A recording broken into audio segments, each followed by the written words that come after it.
Welcome to the Suburban Devlog. In this episode, I'll be covering my process for making 4 of the player characters for the game.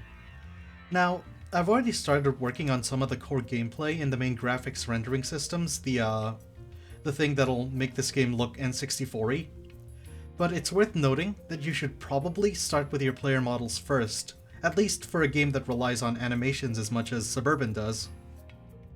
The neat thing about making a game in a retro style is that you don't necessarily have to be skilled in 3D art or pixel art to get a good product. There's a lower barrier of entry. First and foremost, I'm a game dev and a writer and a 3D animator. My first task was to figure out my graphical limitations. What's my polygon allowance? What size texture map am I allowed to use? How do I want to do character faces? The answer actually varies depending on what games you draw inspiration from. Game engines in this day and age don't actually need to worry about things like poly count and file size as much, but we're going for an N64 style. We ought to follow their rules.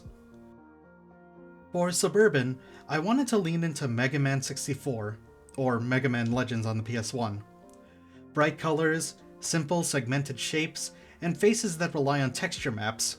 To do this, I first decided that I'd use 256 by 256 texture maps, with one carrying the data for face textures and the other carrying body textures. Remember that for later. But what about my poly count?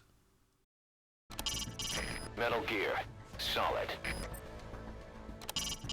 Snake's 3D model was made up of 690 polygons. Are you an otaku too? I'll be restricting myself to 690 tries or less per character model. I've heard of models reaching the 800s and even 1400s on the N64, but that might be a little overkill?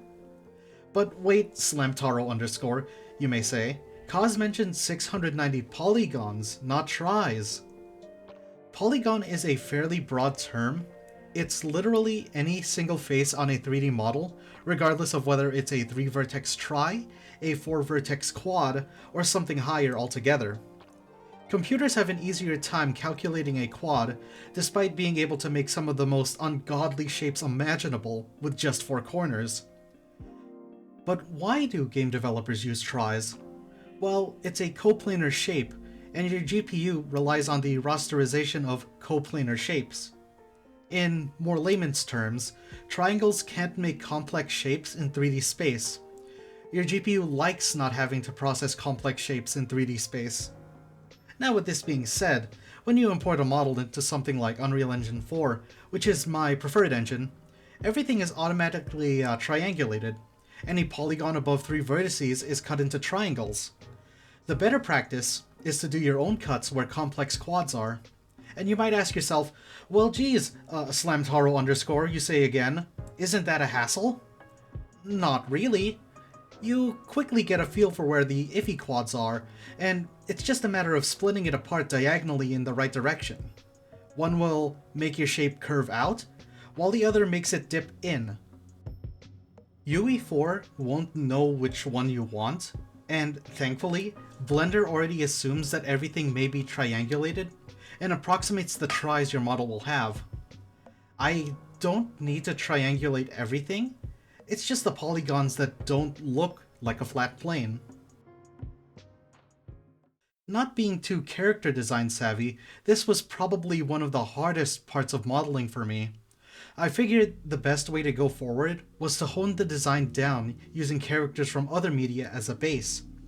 I had an idea for where I wanted to go with the main character, Terry, and a student teacher by the name of Daisuke. But Max and Olivia were a nightmare and a half to work with. Excluding Daisuke, who is 19 years old, the cast for the prototype consists of 8th graders.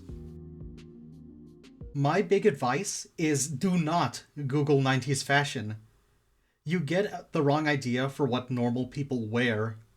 My best research came from looking at old mall ads from the 90s. You'll quickly figure out that what normal people wear in this decade, 2020, is around the same thing that normal people wore in the 90s. Not to mention, some of the fashion was just horrendous. Especially overalls. I hate overalls. For textures, I started off with doing a run with basic colors. I wanted to suss out their skin, their hair, their outfit, and from there, I went through the details on the face. With enough time and effort, I got the identities I wanted.